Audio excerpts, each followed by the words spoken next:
നിമിഷവും ഓരോ യുഗമായിട്ടാണ് അവൾക്ക് തോന്നിയത്. സേതു അവളുടെ കയ്യിൽ പിടിച്ചു. അവളുടെ മുഖം കണ്ടപ്പോൾ അവന് ചങ്ക് പൊട്ടി. എന്നാലും അവൻ്റെ ഉള്ളിലും ഒരാന്തലുണ്ട്, എന്താകുമെന്ന്. ഇടയ്ക്ക് സിദ്ധുവും പൂജയും കൂടി ഡോക്ടറെ കണ്ടിട്ട് ഇറങ്ങിപ്പോയിരുന്നു. അരമണിക്കൂർ കഴിഞ്ഞ് ഡോക്ടർ അവളെ വിളിച്ചു. വരൂ, പത്മയിരിക്ക്. Doctor, any problem? താനിരിക്കടോ. എനിക്ക് ടെൻഷൻ കാരണം വയ്യ ഡോക്ടർ.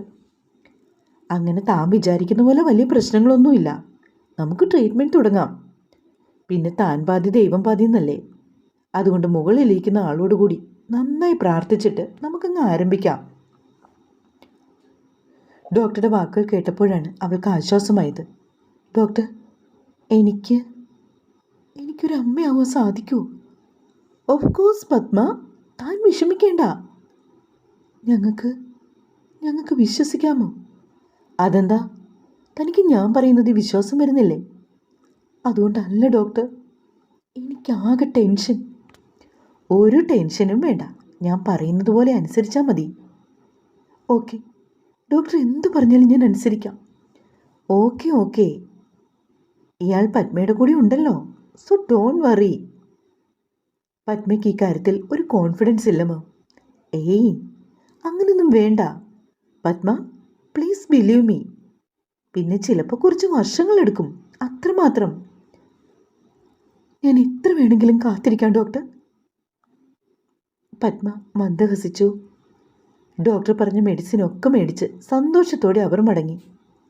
തനിക്കാണ് പ്രശ്നമെന്ന് എല്ലാവരോടും പറഞ്ഞാൽ മതിയെന്ന് സേതു പത്മയോട് പറഞ്ഞതാണ്. പക്ഷെ അവൾ സമ്മതിച്ചില്ല. ഇല്ല സേതുവേട്ടാ, ഇക്കാര്യത്തിൽ ഞാൻ നുണ പറയില്ല. അവൾ തീർച്ചപ്പെടുത്തി. ദേവകിയും ഗിരിജയുമൊക്കെ ഇല്ലത്ത് കാത്തിരിക്കുകയാണ്.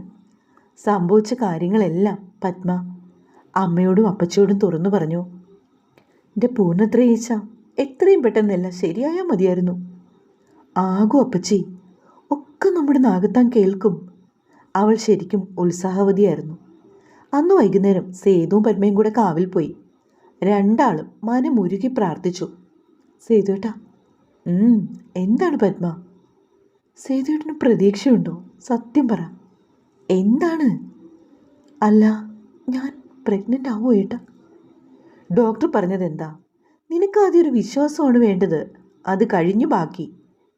എനിക്കറിയാം ഏട്ടാ, എന്നാലും എൻ്റെ സങ്കടം അതേട്ടനല്ലാതെ മറ്റാർക്കാണ് അറിയാം.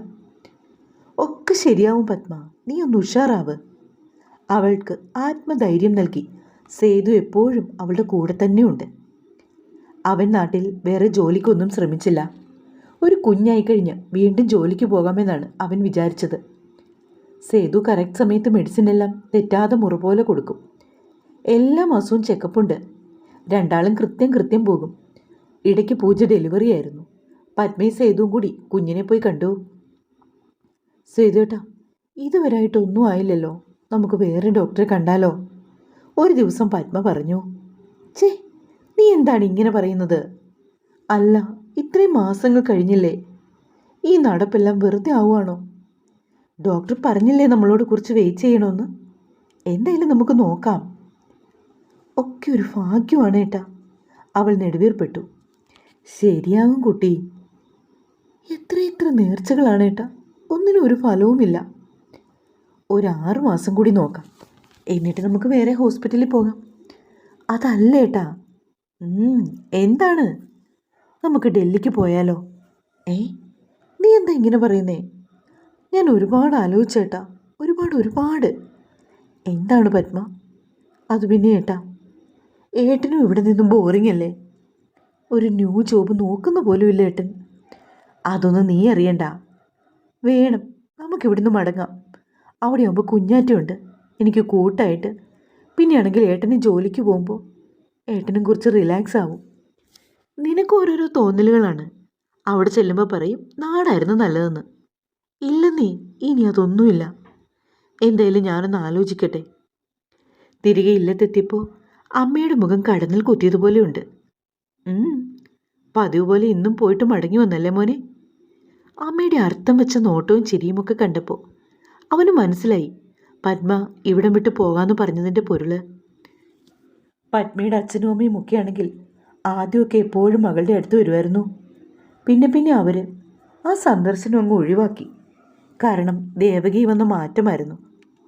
ദേവകിയാണെങ്കിൽ ആളാകെ മാറി. ഒരു മച്ചിയെ തലയിൽ കിട്ടി വെച്ചെന്നും പറഞ്ഞ് അവർ മകനോട് ബഹളമാണ്. ഇടയ്ക്കെല്ലാം പത്മയോടും കുത്തുവാക്കുകൾ പറയും. അവർക്ക് കൂട്ടായിട്ട് സേതുവിൻ്റെ അച്ഛൻ്റെ അനുജൻ്റെ മകളുണ്ട്.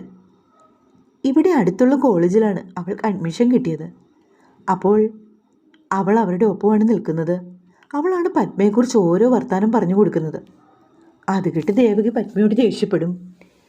ഇതിനൊക്കെ മൂകസാക്ഷിയായി നിൽക്കാൻ മാത്രമേ സേതുവിന് കഴിഞ്ഞിരുന്നുള്ളൂ. എൻ്റെ മോനെ, എന്തിനാണ് വെറുതെ ഈ മരുന്നെല്ലാം മേടിച്ച് നീ കാശ് കളയുന്നത്? നിനക്ക് വേറെ പണിയൊന്നുമില്ലടാ മക്കളെ. അമ്മയുടെ കാശ് ഞാൻ മേടിച്ചോ? ഇല്ലല്ലോ.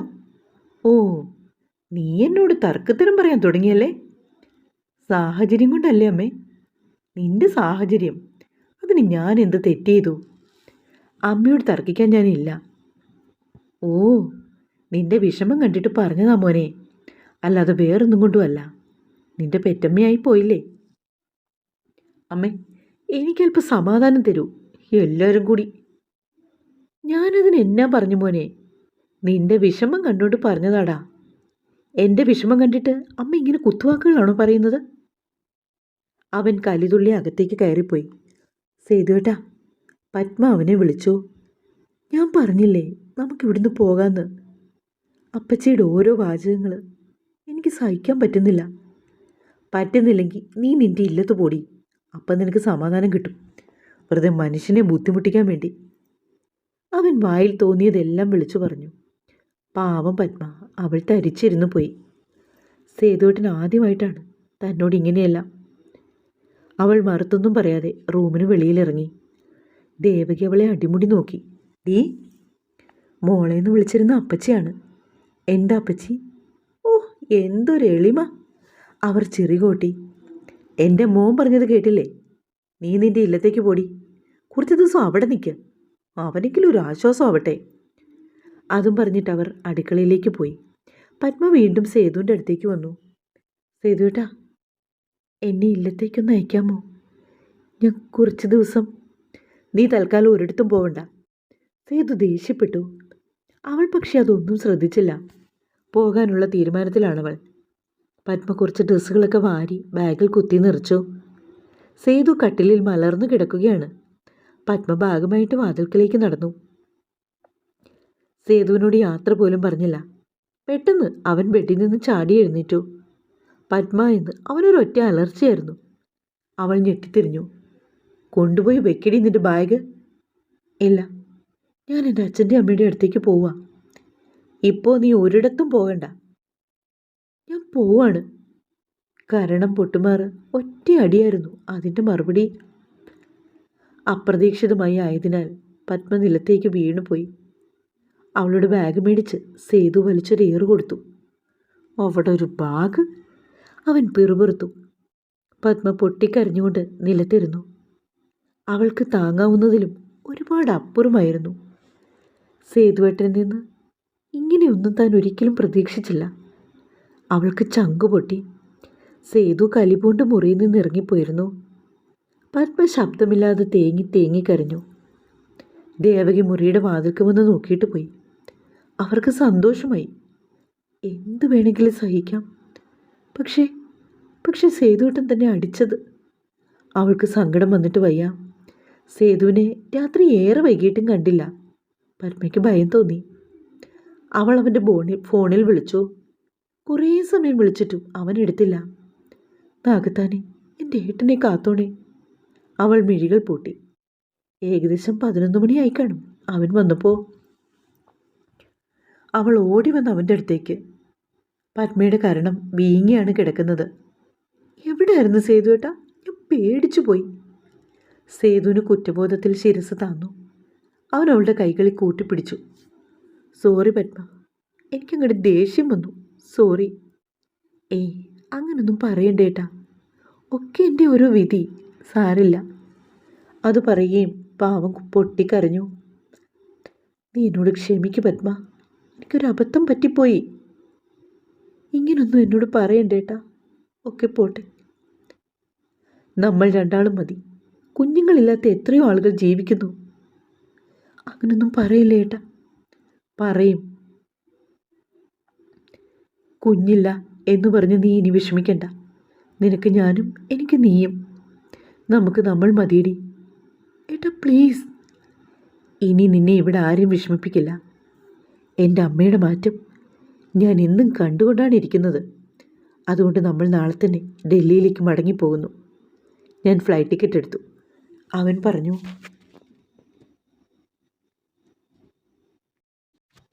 പത്മയ്ക്ക് അത് ആശ്വാസമാവുകയാണ് ചെയ്തത്. കാരണം അത്രമേൽ അവളുടെ മനസ്സ് നോവിക്കുന്ന രീതിയിലുള്ള പെരുമാറ്റമാണ് അപ്പച്ചിയിൽ നിന്നുണ്ടായത്. അവളുടെ കവളിൽ അവൻ വിരലോടിച്ചു. താൻ അടിച്ച പാട് അവളുടെ കവളിൽ തിണർത്ത് കിടക്കുന്നു. അവൻ്റെ ഇടനെഞ്ച് പൊട്ടിപ്പോയി. പാവം പത്മ, ഒരു തെറ്റും ചെയ്യാത്ത പത്മ. അവളെ താൻ അവളുടെ ഇരു കൈകളും അവൻ കൂട്ടിപ്പിടിച്ചു. എന്നോട് ക്ഷമിക്കൂ പത്മ, പെട്ടെന്ന് നീയും കൂടി. അതുകൊണ്ടാണ് നീ എനിക്ക് മാപ്പ് തരൂ. അവൻ്റെ കണ്ണുകൾ നിറഞ്ഞൊഴുകി. സാരില്ലേട്ടാ, ഒക്കെ പോട്ടെ. അതിനേട്ടൻ എന്നോട് ഇങ്ങനൊന്നും പറയണ്ട. അവളും കരഞ്ഞു. പത്മ, നിനക്കെന്നോട് വെറുപ്പുണ്ടോ? എന്താ ഏട്ടാ ഇങ്ങനെയൊക്കെ ചോദിക്കുന്നേ? എന്നെ വിഷമിപ്പിക്കാനാണോ? അല്ല പത്മ, സത്യം പറയൂ. ഏട്ടൻ എന്നെയല്ലേ വെറുക്കേണ്ടത്? അപ്പച്ചി പറയും പോലെ ഈ മച്ചിപ്പെണ്ണിനെ ചുമക്കുമല്ലേ എൻ്റെ സേതുവേട്ടൻ? ഇല്ല പത്മ, ഈശ്വരൻ നമുക്കൊരു കുഞ്ഞിനെ തരും, എനിക്ക് ഉറപ്പുണ്ട്. നിന്നെ വേദനിപ്പിച്ചവരെയെല്ലാം നമുക്ക് കാണിച്ചു കൊടുക്കണം നമ്മുടെ കുഞ്ഞിനെ. അവൻ വാശിയോട് കൂടെ പറഞ്ഞു. എൻ്റെ എല്ലാ പ്രതീക്ഷയും പോയി ഏട്ടാ. ഇല്ല പത്മ, എൻ്റെ മനസ്സെന്നോട് പറയുന്നത് വൈകാതെ എല്ലാം ശരിയാകുമെന്നാണ്. അവൻ്റെ നെഞ്ചിലെ നനുത്ത രോമങ്ങൾ അവളുടെ കണ്ണീരിൽ കുതിർന്നു. പാവ സേതു. അവളെ അപ്പോഴും ആശ്വസിപ്പിക്കുകയാണ് അവൻ ചെയ്തത്. എന്നിരുന്നാലും അവൻ്റെ തീരുമാനത്തിന് മാറ്റമില്ലായിരുന്നു. ഉടനെ തന്നെ ഇവിടുന്ന് മടങ്ങുക. അടുത്ത ദിവസം തന്നെ അവൻ അമ്മയോട് കാര്യം അവതരിപ്പിച്ചു. അവർ ശക്തമായ എതിർപ്പ് പ്രകടിപ്പിച്ചെങ്കിലും സേതുവിൻ്റെ തീരുമാനത്തിൽ മാറ്റമില്ലെന്ന് അവർക്കറിയായിരുന്നു. പത്മയും സേതുവും കൂടി ഇല്ലത്ത് പോയി അവളുടെ അച്ഛനോടും അമ്മയോടും മുത്തശ്ശിയോടും മുത്തശ്ശനോടും ഒക്കെ യാത്ര പറഞ്ഞു. അടുത്ത ദിവസം കാലത്തെ തന്നെ അവർ ഡൽഹിയിലേക്ക് മടങ്ങി. കാർത്തിയും മീരയും അവരെ കാത്ത് എയർപോർട്ടിൽ വന്നിരുന്നു. കുഞ്ഞാറ്റയെ എടുത്ത് പത്മ ഉമ്മ വെച്ചു. തുടരും.